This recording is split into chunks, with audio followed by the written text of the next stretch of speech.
सबको जय मसीह की। फिर से एक बार आपका की सामर्थ्यशाली प्रार्थना में स्वागत है। मुझे विश्वास है कि पवित्र आत्मा ने आपको इस वीडियो तक पहुंचाया है ताकि वह आपसे इस महत्वपूर्ण विषय के बारे में बात कर सके। चाहे शैतान कितना भी आपको रोके, इस वीडियो को अंत तक जरूर देखें। अंधेरी शक्तियाँ उन आत्मिक शक्तियों को संदर्भित करती हैं जो परमेश्वर का विरोध करती हैं और विश्वासियों को यीशु मसीह के साथ चलने में बाधा डालने की कोशिश करती हैं। यह बुरी शक्तियाँ विभिन्न तरीकों से प्रकट हो सकती हैं, जैसे प्रलोभन, संदेह या भय। यह पहचानना महत्वपूर्ण है कि इन दुष्ट शक्तियों को हल्के में नहीं लिया जाना चाहिए, क्योंकि उनमें आपको और परमेश्वर के साथ आपके रिश्ते को नुकसान पहुंचाने की क्षमता होती है। हम में से बहुत से लोग इस गलत धारणा के साथ बड़े हुए हैं कि शैतान हमसे कहीं ज्यादा शक्तिशाली है, लेकिन सच्चाई वास्तव में इसके विपरीत है। शैतान और उसकी दुष्ट आत्माएं वास्तव में जितना आप सोचते हैं उससे कहीं ज्यादा आपसे डरते हैं। जब शैतान आप पर हमला करना चाहता है तो सबसे पहले वह यह जांचता है कि आप परमेश्वर के वचन के बारे में कितना जानती हैं या मसीह में अपने अधिकार के बारे में कितना जानती हैं। यदि आप नहीं जानती कि आप मसीह में कौन है या मसीह में आपकी पहचान क्या है, तो वह आपको डराने की कोशिश करेगा। लेकिन अगर वह देखता है कि आप प्रभु की उपस्थिति में रहकर प्रभु में दिए हुए अधिकार का इस्तेमाल करना जानती हैं, तो वह आपसे दूर भागेगा। होशे 4:6 में लिखा है, मेरे ज्ञान के न होने से मेरी प्रजा नाश हो गई। जब आप जानती हैं कि आप प्रभु में कौन हैं और जब आप उसकी उपस्थिति में रहना सीख जाती हैं, तो शैतान उसके एजेंटों के साथ कभी आपके पास नहीं आएगा। अंधेरी शक्तियों पर विजय पाने के लिए परमेश्वर से विवेक और ज्ञान प्राप्त करना महत्वपूर्ण है। शैतान और उसकी दुष्ट आत्माओं पर विजय पाने के 6 मुख्य बातें हैं जिन्हें आपको जानना चाहिए। तो बिना किसी देरी के जानते हैं अंधेरे की शक्तियों को हराने के 6 अद्भुत तरीके। नंबर 1, मसीह में अपनी पहचान को जानना। शैतान नहीं चाहता कि आप मसीह में अपनी पहचान को जानें। गलातियों 3:26 कहता है, क्योंकि तुम सब उस विश्वास के द्वारा जो मसीह यीशु पर है परमेश्वर की संतान हो। और गलातियों 3:27 में लिखा है, और तुम में से जितनों ने मसीह में बपतिस्मा लिया है उन्होंने मसीह को पहन लिया है। आप परम प्रधान परमेश्वर के पुत्र या पुत्री हैं। मसीह में अपनी पहचान को समझना महत्वपूर्ण है। परमेश्वर के बेटे और बेटियों के रूप में हमारे पास आत्मविश्वास, उद्देश्य, मूल्य और विशेषाधिकार हैं। आप कोई साधारण व्यक्ति नहीं हैं। आप जीवित परमेश्वर की संतान हैं। आप परमेश्वर के उत्तराधिकारी हैं और यीशु मसीह के संगी वारिस हैं। आप यीशु में एक नई सृष्टि हैं। 1 पतरस 2:9 के अनुसार, पर तुम एक चुना हुआ वंश और राजपदधारी याजकों का समाज और पवित्र लोग और परमेश्वर की निज प्रजा हो। परमेश्वर आपके बारे में जो कहते हैं उसे स्वीकार करें। उनसे सहमत हों कि यह आपके बारे में सच है और आप एक आत्मिक व्यक्ति बने, क्योंकि शैतान इस बात से नफरत करता है। वह नहीं चाहता कि आप अपने अधिकार को जानें, क्योंकि जिस दिन आपने अपने अधिकार को जान लिया और यह जान लिया कि शैतान को उसकी सही जगह पर कैसे रखना है, उस दिन से उसका आपके जीवन में कार्य करना मुश्किल हो जाएगा और वह आपसे दूर भाग जाएगा। नंबर 2, परमेश्वर के साथ अपने संबंधों को ठीक करना। शैतान चाहता है कि आपका परमेश्वर के साथ संबंध हमेशा बिगड़ा हुआ रहे। वह चाहता है कि आप पश्चाताप न करें और पाप का जीवन जिएं। कुछ लोगों को ऐसा लगता है कि वह पाप करना जारी रखेंगे तो भी शैतान उनकी आज्ञाओं का पालन करेगा। शैतान उस इंसान से नहीं डरता जो प्रार्थना करता है, वह केवल उस इंसान से डरता है जो परमेश्वर के प्रति समर्पित है। प्रार्थना करना और बाइबल पढ़ना बहुत जरूरी होता तो है, लेकिन उसके साथ आपका परमेश्वर के प्रति समर्पित होना भी जरूरी होता है। बहुत से लोगों को मैं यह कहते हुए देखती हूँ कि मैं तो बहुत प्रार्थना करती हूँ, हर दिन बिना भूले बाइबल भी पढ़ती हूँ, फिर भी मेरे जीवन में बहुत सारी समस्याएं क्यों आती रहती हैं? मैं उनको यह बताना चाहती हूँ कि शैतान सिर्फ उसकी बात मानेगा या सिर्फ उससे डरेगा जिसका परमेश्वर के साथ संबंध अच्छा है। इसलिए कई लोग प्रार्थना करने के बावजूद समस्याओं का जीवन जी रहे हैं। बेशक मसीही लोगों के जीवन में समस्याएं तो आती ही हैं। बाइबल में कई ऐसे उदाहरण हैं जहां परमेश्वर के लोगों ने समस्याओं का सामना किया, लेकिन जब आपका जीवन परमेश्वर के प्रति समर्पित होता है तो उन समस्याओं का आपके जीवन पर कुछ असर नहीं होता। उन समस्याओं के बीच में आप बिना डरे खड़े होते हैं और जो आशीषें परमेश्वर ने आपके लिए रखी हैं, वह आपको मिल जाती हैं। उसे शैतान रोक नहीं सकता। याकूब 4:7 कहता है, इसलिए परमेश्वर के अधीन हो जाओ और शैतान का सामना करो तो वह तुम्हारे पास से भाग निकलेगा।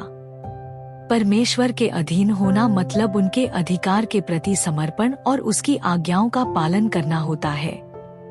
इस बात पर भरोसा करना कि उनकी योजनाएं अंततः हमारे भले के लिए हैं। परमेश्वर के प्रति समर्पण करके हम खुद को उनकी इच्छा के साथ जोड़ते हैं और उन्हें अंधकार की शक्तियों के विरुद्ध हमारे लिए लड़ने देते हैं। जब हम परमेश्वर की शक्ति से शैतान का विरोध करते हैं तो वह हमसे भागने के लिए मजबूर हो जाता है, हमारे जीवन में पैर जमाने में असमर्थ हो जाता है। जब आपने अपने पापों का पश्चाताप करके परमेश्वर से संबंध ठीक नहीं किया है तो शैतान के खिलाफ युद्ध छेड़ने का प्रयास करना खतरनाक है। यही कारण है कि कभी कभी आपको कोई ऐसा व्यक्ति मिल सकता है जो बहुत प्रार्थना करता है लेकिन हर समय उस पर हमला होता रहता है। उन पर आत्मिक हमला होने का कारण यह हो सकता है कि उनके जीवन में अभी भी छिपे हुए या गुप्त पाप हैं।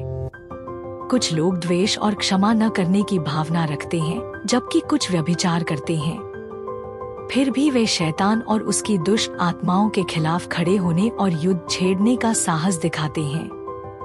आप ऐसे लोगों को भी पाते हैं जो चर्च में नेतृत्व करते हैं, आराधना करते हैं, फिर भी व्यभिचार और गुप्त पापों में लिप्त हैं और हर रविवार की सुबह वे शैतान के खिलाफ युद्ध की घोषणा करने के लिए अपने हाथ उठाते हैं।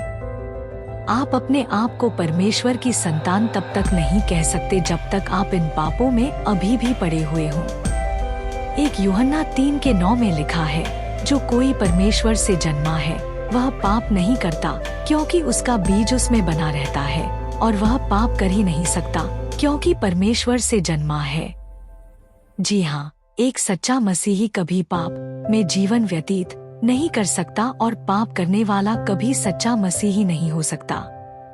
मत्ती 12:26 में यीशु मसीह ने कहा, यदि शैतान ही ने शैतान को निकाला तो वह अपना ही विरोधी हो गया, फिर उसका राज्य क्यों कर बना रहेगा। शैतान के साथ संबंध रखकर आप उसे हरा नहीं सकते। अगर उसे हराना है तो परमेश्वर की इच्छा अनुसार आपको जीवन जीना होगा ताकि आपका परमेश्वर के साथ संबंध गहरा हो। क्योंकि एक यूहन्ना 5:18 में लिखा है, हम जानते हैं कि जो कोई परमेश्वर से उत्पन्न हुआ है वह पाप नहीं करता, पर जो परमेश्वर से उत्पन्न हुआ उसे वह बचाए रखता है और वह दुष्ट उसे छूने नहीं पाता। यदि आप परमेश्वर से नहीं डरते हैं तो शैतान जीवन भर कभी भी आपसे नहीं डरेगा। नंबर 3, परमेश्वर के कवच को धारण करें। विश्वासियों के रूप में हमें शत्रु की योजनाओं के विरुद्ध दृढ़ रहने के लिए परमेश्वर के संपूर्ण कवच को धारण करने के लिए कहा जाता है। इफिसियों 6:11 हमें निर्देश देता है, परमेश्वर के सारे हथियार बांध लो कि तुम शैतान की युक्तियों के सामने खड़े रह सको।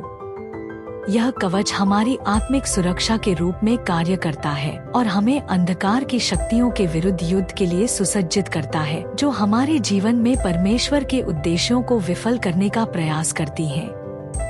कवच का प्रत्येक भाग सत्य, धार्मिकता, तत्परता, विश्वास, उद्धार और परमेश्वर का वचन आत्मिक क्षेत्र में हमारी रक्षा और आक्रमण के लिए आवश्यक है। सत्य और धार्मिकता को अपनाने से हम धोखे और अधर्म से खुद को बचाते हैं, जबकि विश्वास और तत्परता हमें मुसीबत और प्रलोभन का सामना करने में दृढ़ रहने में सक्षम बनाते हैं। इसके अलावा विश्वास की ढाल और आत्मा की तलवार, जो परमेश्वर का वचन है, वो सामर्थ्यशाली हथियार हैं जो हमें शत्रु के हमलों को रोकने और परमेश्वर के राज्य को आगे बढ़ाने में मदद करते हैं। रोमियो 13:12 हमें याद दिलाता है, रात बहुत बीत गई है और दिन निकलने पर है, इसलिए हम अंधकार के कामों को तज कर ज्योति के हथियार बांध लें। उद्धार का टोप, धार्मिकता का कवच, सत्य की कमरबंद, शांति के सुसमाचार की तैयारी के जूते, आत्मा की तलवार जो परमेश्वर का वचन है, हर एक चीज एक विश्वासी के लिए महत्वपूर्ण है। यदि इनमें से एक भी गायब है तो आप आत्मिक जीवन में कमजोर हैं। यह आत्मिक कवच न केवल हमें अंधकार की शक्तियों से बचाता है, बल्कि हमें आत्मविश्वास और अधिकार के साथ आत्मिक युद्ध में शामिल होने की शक्ति भी देता है। इसीलिए हमें प्रतिदिन खुद को परमेश्वर के कवच में ढकना है, ताकि हम दुश्मन की योजनाओं के खिलाफ मजबूती से खड़े हो सकें और दुनिया में परमेश्वर के राज्य को आगे बढ़ा सकें। नंबर 4, क्षमा करना और प्रेम करना। अंधेरे की शक्तियों पर विजय पाने का शक्तिशाली तरीका क्षमा करना और प्रेम करना है। शैतान हमेशा क्षमा और प्रेम इन दो बातों से घृणा करता है, क्योंकि जब यह दो बातें हम अपने जीवन में करना शुरू कर देते हैं, तब जो आशीषों के दरवाजे शैतान ने आपके जीवन में काफी सालों से बंद रखे थे, आत्मिक क्षेत्र में वे खुलना शुरू होते हैं। इसलिए हम में से कई लोगों के लिए क्षमा करना सबसे कठिन काम लगता है। शत्रु अक्सर आपको बंधन में रखने के लिए क्षमा न करना, कड़वाहट और नफरत का इस्तेमाल करता है। बाइबल में हमें बार बार प्रेम और क्षमा करने का आदेश दिया गया है। प्रेम के लिए क्षमा एक प्रमुख घटक है। यह किसी भी दोस्ती या रिश्ते के लिए एक महत्वपूर्ण घटक है। यदि तुम क्षमा नहीं करते, यदि तुम द्वेष रखते हो, तो तुम पाप के भागीदार हो। इफिसियों 4:31 और 32 में लिखा है, सब प्रकार की कड़वाहट और प्रकोप और क्रोध और कलह और निंदा सब बैरभाव समेत तुमसे दूर की जाए, और एक दूसरे पर कृपाल और करुणामय हो, और जैसे परमेश्वर ने मसीह में तुम्हारे अपराध क्षमा किए, वैसे ही तुम भी एक दूसरे के अपराध क्षमा करो। क्षमा करना और प्रेम करना हमें अपराध और शर्मिंदगी से मुक्त करता है। यह हमें द्वेष और कड़वाहट से मुक्त करता है। यह हमें दूसरों की निंदा करने से मुक्त करता है। यह हमें भावनात्मक बोझ और हमारे अतीत के दर्द से मुक्त करता है। यह हमें द्वेष रखने और बदला लेने से मुक्त करता है। यह हमें दूसरों से वैसा प्रेम करने के लिए स्वतंत्र करता है जैसा प्रभु यीशु मसीह ने हमसे किया है। यह हमें परमेश्वर, प्रभु यीशु मसीह और पवित्र आत्मा के साथ संगति करने के लिए सहायता करता है। जब हम प्रेम और क्षमा में चलते हैं, तो हम इन स्वतंत्रता का अनुभव करते हैं। गलातियों 5:1 में लिखा है, मसीह ने स्वतंत्रता के लिए हमें स्वतंत्र किया है, सो इसी में स्थिर रहो और दासत्व के जुए में फिर से न जुटो।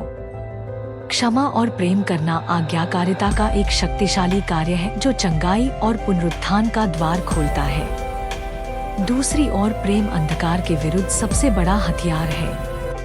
परमेश्वर से प्रेम करके और दूसरों से प्रेम करके आप स्वयं को उनके हृदय और उनके उद्देश्यों के साथ जोड़ लेते हैं। प्रेम डर को दूर करता है, नफरतों की दीवारों को तोड़ता है और टूटे हुए रिश्तों में सुधार लाता है। शत्रु अलग करना और नष्ट करना चाहता है, परंतु प्रेम जोड़ता और बनाता है। विरोध या चोट पहुंचाने के बावजूद प्रेम का चयन करके आप परमेश्वर के प्रेम की शक्ति से अंधकार की शक्तियों पर विजय प्राप्त करते हैं। नंबर 5, प्रार्थना और उपवास। प्रार्थना और उपवास शैतानी शक्तियों पर विजय पाने के शक्तिशाली हथियार हैं। प्रार्थना के माध्यम से आप परमेश्वर का मार्गदर्शन, सुरक्षा और स्वतंत्रता पा सकते हैं। प्रार्थना को अपने जीवन के नियमित हिस्से के रूप में प्राथमिकता देना आवश्यक है। जब आप परमेश्वर के साथ संवाद करने के लिए समर्पित समय निर्धारित करते हैं, तब आप अपनी परिस्थितियों में उनकी उपस्थिति और शक्ति को आमंत्रित करते हैं। दूसरी ओर, उपवास एक आत्मिक अनुशासन है। यह परमेश्वर के समक्ष स्वयं को विनम्र करने, उनके हस्तक्षेप और सफलता की तलाश करने का एक तरीका है। उपवास आपको आत्मिक जीवन को विकसित करने और परमेश्वर पर आपकी निर्भरता को मजबूत करने में मदद करता है। उपवास और प्रार्थना परमेश्वर के साथ आपकी घनिष्ठता को मजबूत करते हैं। उपवास पवित्र आत्मा को आपकी वास्तविक आत्मिक स्थिति को प्रकट करने में सक्षम बनाता है, जिसकी वजह से आप अपनी कमजोरी को अधिक स्पष्ट रूप से देख सकते हैं और आप पश्चाताप की ओर बढ़ने में सक्षम होते हैं। जो दुष्ट आत्माएं आपकी आशीषों को रोक कर रखती हैं, उपवास के माध्यम से वह आशीषें खुल जाती हैं। प्रार्थना और उपवास आपके जीवन में एक सामर्थ्यशाली आत्मिक शक्ति का निर्माण करते हैं, जो आपको अंधेरे की शक्तियों का सामना करने और उन पर काबू पाने में सक्षम बनाती है। नंबर 6, बाइबल पढ़ना और मनन करना। परमेश्वर का वचन आत्मिक संघर्षों का सामना करने वाले विश्वासियों के लिए सामर्थ्य और प्रोत्साहन का स्रोत है। बाइबल उन वादों, शिक्षाओं और उन व्यक्तियों की कहानियों से भरी हुई है जिन्होंने प्रभु में अपने विश्वास के माध्यम से अंधेरे की ताकतों पर विजय प्राप्त की। अपने आप को उनके वचन में डुबोने से आप अंतर्दृष्टि, ज्ञान और उनके चरित्र और आपके जीवन के लिए उनकी योजना की गहरी समझ प्राप्त करते हैं। शत्रु के झूठ और धोखे का मुकाबला करने में बाइबल एक शक्तिशाली हथियार होता है। शैतान जानता है कि बाइबल पढ़ना और मनन करना मसीही लोगों के आत्मिक जीवन के लिए कितना जरूरी है। इसीलिए बहुत सारे लोगों को बाइबल पढ़ते समय या फिर वचन सुनते समय काफी नींद आती है, जो उन्हें 3 घंटे की फिल्म या अन्य सांसारिक बातें देखते हुए कभी नहीं आती। नियमित रूप से बाइबल पढ़ने और अध्ययन करने से आपका विश्वास मजबूत रहता है और आपको दुनिया के शोर के बीच परमेश्वर की आवाज को समझने में मदद मिलती है। यह आपको जीवन की चुनौतियों से निपटने के लिए एक ठोस आधार और मार्गदर्शक प्रदान करता है। जैसे ही आप अपने विचारों और कार्यों को परमेश्वर के वचन की सच्चाई के साथ जोड़ते हैं, आप अंधेरी शक्तियों के प्रभाव के प्रति कम संवेदनशील हो जाते हैं। जब आप अपने जीवन पर परमेश्वर के वचनों की घोषणा करना शुरू करते हैं, तो बड़ी से बड़ी बीमारी, हर तरह की कमजोरी आपका शरीर छोड़ना शुरू कर देते हैं। कई लोगों के जीवन बदलना शुरू हो जाते हैं। परमेश्वर से मिला रीमा वचन आपका पूरा जीवन बदल सकता है और आपके भविष्य में मार्गदर्शन कर सकता है। अगर आप परमेश्वर के राज्य के लिए सामर्थी कार्य करना चाहती हैं, तो यह 6 प्रमुख बातें आपके जीवन में होनी जरूरी हैं। इन 6 बातों के जरिए आप अंधेरे की शक्तियों पर विजय पा सकती हैं और एक विजयी मसीही जीवन जी सकती हैं और वह आशीषों से भरा जीवन जी सकती हैं जो परमेश्वर ने आपके लिए रखा है। तो आइए अपनी आंखों को बंद करें और अंधेरे की शक्तियों के विरुद्ध विश्वास से यह प्रार्थना करें। स्वर्गीय पिता, मैं आपके सामने नम्र हृदय से आती हूँ। अंधकार की शक्तियों से आपकी सुरक्षा और मार्गदर्शन की मांग करती हूँ जो मुझे घेरे हुए हैं। मैं जानती हूँ कि आप सर्वशक्तिमान परमेश्वर हैं, जो स्वर्ग और पृथ्वी पर शक्ति और अधिकार रखते हैं। मैं आपके वचनों पर भरोसा करती हूँ। मैं अंधकार की शक्तियों के खिलाफ प्रार्थना करती हूँ जो मुझे नुकसान पहुँचाना चाहती हैं। मैं जानती हूँ कि आपका वचन हमें बताता है कि हमारी लड़ाई मांस और लहू के खिलाफ नहीं है, बल्कि बुराई की आत्मिक शक्तियों के खिलाफ है। मैं आज आपके सामने मेरे जीवन पर होने वाले हर एक आत्मिक हमलों के विरुद्ध प्रार्थना करने आई हूँ।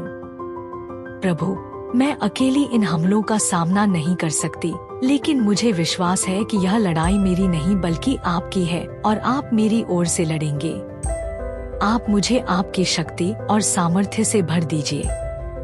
मैं पीढ़ी दर पीढ़ी चले आ रहे हर अभिशाप और अधर्म को तोड़ती हूँ, खुद को और अपने परिवार को इसकी पकड़ से मुक्त करती हूँ। मैं शत्रु के शिविर में भ्रम और हताशा की घोषणा करती हूँ, जिससे मेरे विरुद्ध उसकी दुष्ट योजनाएं विफल हो जाएं। प्रभु परमेश्वर, मेरे जीवन में सभी निष्क्रिय आत्मिक उपहार और प्रतिभाएं यीशु के नाम से आपकी महिमा के लिए काम करना शुरू कर दें। मैं घोषणा करती हूँ कि मेरे विरुद्ध बनाया हुआ कोई भी हथियार सफल न होगा और जो कोई न्याय के लिए मेरे विरुद्ध उठेगा वह दोषी ठहराया जाएगा। मैं अपने जीवन के हर क्षेत्र पर यीशु मसीह का शक्तिशाली लहू लगाती हूँ और सभी आत्मिक हमलों के खिलाफ दिव्य सुरक्षा की घोषणा करती हूँ। मैं अपने जीवन के हर शैतानी गढ़ को यीशु के नाम से गिरने और नष्ट होने का आदेश देती हूँ। मैं हर उस शैतान को यीशु मसीह के नाम से आज्ञा देती हूँ जो मुझे परेशान कर रहा है कि वह नरक के गड्ढे में वापस चला जाए जहाँ से वह आया है। पिता परमेश्वर, आपके स्वर्गदूतों को मेरी रक्षा करने और मेरी ओर से लड़ने के लिए भेज दीजिए। मैं घोषणा करती हूँ कि कोई भी बीमारी, कमजोरी या दुर्बलता मेरे या मेरे परिवार के पास नहीं आएगी और मैं अपने जीवन के हर क्षेत्र में चंगाई और बहाली की घोषणा करती हूँ।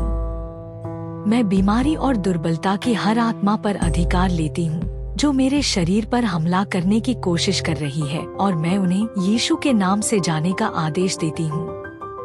मैं घोषणा करती हूँ कि मैं यीशु के लहू और परमेश्वर की आग से ढकी हुई हूँ और कोई भी शैतानी शक्ति मेरे चारों ओर सुरक्षा की बाड़ में प्रवेश नहीं कर सकती है।